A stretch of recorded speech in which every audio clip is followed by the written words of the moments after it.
Galera, tudo bem com vocês? Prontos para mais uma aula da neurogênese? Hoje continuaremos a falar sobre o sistema digestório, esse sistema que é bastante extenso. Porém, hoje veremos os processos que ocorrem nos intestinos, o delgado e o nosso querido intestino grosso. Sem mais delongas, solta a vinheta!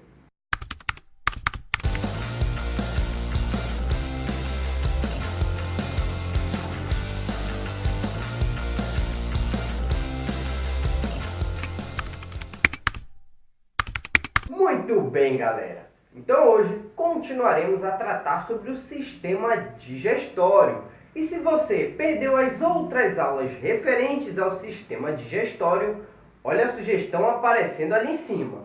Pois bem, na última aula nós vimos os processos que acontecem na boca, na nossa querida cavidade bucal, a formação do bolo alimentar, este bolo que se encaminhou para a faringe, para o esôfago e posteriormente para o nosso querido estômago, onde sofreu alguns processos químicos se transformando no quimo. Já nesta aula nós veremos a continuidade destes processos. Mas antes disso, qual a função do sistema digestório?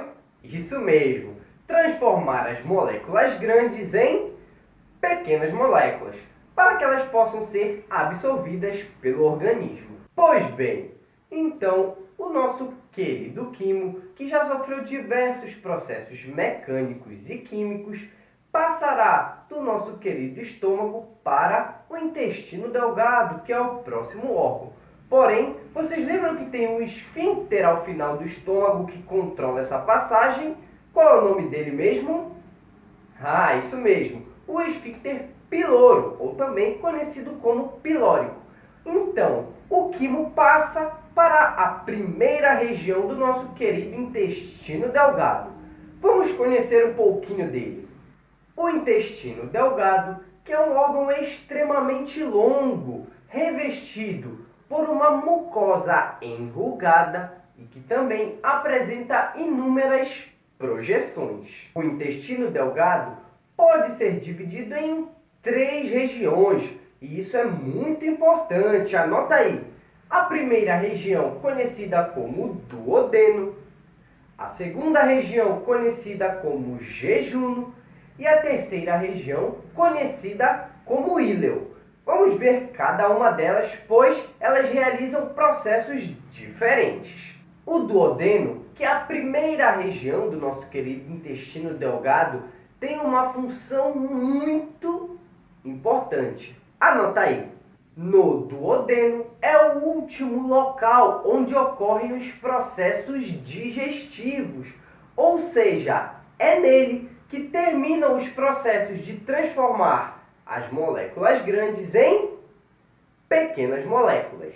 Porém, vocês lembram de que órgão o nosso querido quimo veio? Isso mesmo, do nosso querido estômago. E em que substância estava submerso esse quimo? Ah, isso mesmo, tenho certeza que você acertou. O quimo estava submerso no suco gástrico lá no estômago.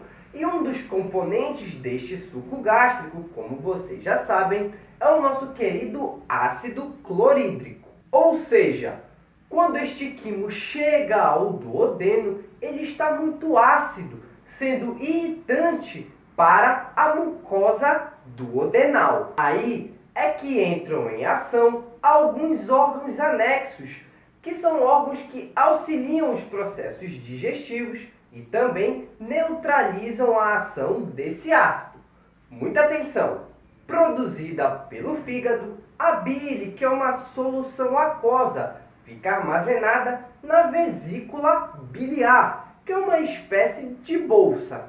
A bile possui bicarbonato de sódio, que auxilia na neutralização do ácido, e também possui sais biliares que emulsificam os lipídios, as gorduras, ou seja, elas fragmentam as gotas de lipídios em milhares de microgotículas. Além disso, o pâncreas que também é um órgão anexo, produz o suco pancreático, que também possui bicarbonato de sódio para neutralizar a acidez deste quimo e também por diversas enzimas que atuarão na digestão dos carboidratos, das proteínas e também das gorduras. Sendo assim, então quando o quimo chega ao duodeno, o fígado, que produziu a bile e que está armazenada na vesícula biliar, e o pâncreas, que produziu o suco pancreático, liberam suas substâncias que, através de ductos, irão chegar ao nosso querido duodeno para se misturar às substâncias e realizar suas funções. E o próprio intestino delgado também produz o suco intestinal ou entérico, que é um suco que contém diversas enzimas, tudo para ajudar nos processos de quebra. Até que, enfim, terminaram os processos digestivos, ou seja, as moléculas grandes já estão em tamanhos menores para serem absorvidos. E lembrando que isso ocorreu no intestino delgado, na sua primeira região, que é o duodeno. Ou seja, os processos digestivos que estamos acompanhando desde a aula passada terminam na primeira região do intestino delgado, o duodeno. Não vai me errar essa. Agora, uma substância pastosa foi formada e ela continua trafegando pelo intestino delgado, porém agora para a segunda e para a terceira região, que são conhecidas como jejuno e o íleo, respectivamente. O jejuno e o íleo têm a função extremamente importante para o organismo, anota aí, que é a absorção dos nutrientes. Isso mesmo, a segunda e a terceira região do nosso querido intestino delgado terão a incumbência de fazer a absorção destes nutrientes.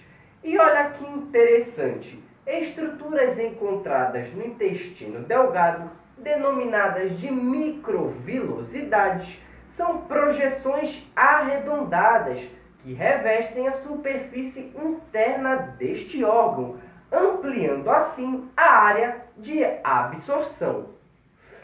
E agora que os nutrientes já foram absorvidos, acabou, Iaguinho? Isso mesmo.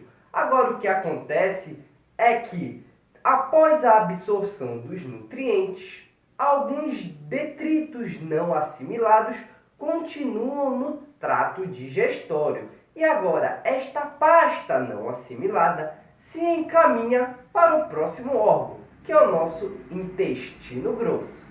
O intestino grosso, que tem esta denominação, pois o seu calibre é mais grosso em relação ao intestino delgado, pode ser dividido em 4 partes. O seco, que é a primeira região do intestino grosso, onde nós encontramos o esfíncter, que é denominado de esfíncter ileocecal, que comunica o intestino delgado ao intestino grosso.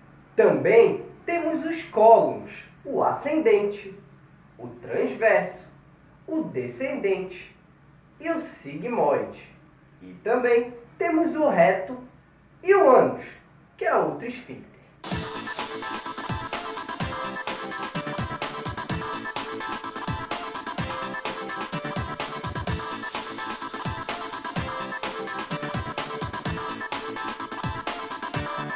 O intestino grosso, que tem como função a absorção de água e de certos eletrólitos, e também a formação do bolo fecal, que são resíduos não assimilados e que serão eliminados pelo organismo. O bolo fecal ficará armazenado no intestino grosso até que chegará a sua hora.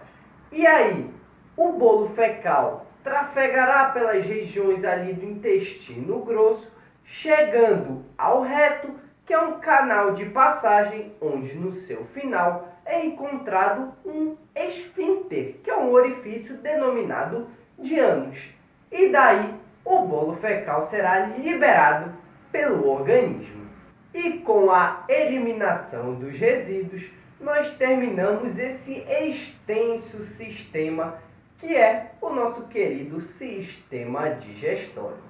E se você gostou, não esqueça de dar aquele famoso joinha para fortalecer o canal. E também não esqueça de se inscrever no canal e ativar as notificações para sempre receber as atualizações. Convidamos vocês a conhecerem as nossas redes sociais, principalmente a nossa página no Facebook. Muito obrigado pela sua presença e até a próxima!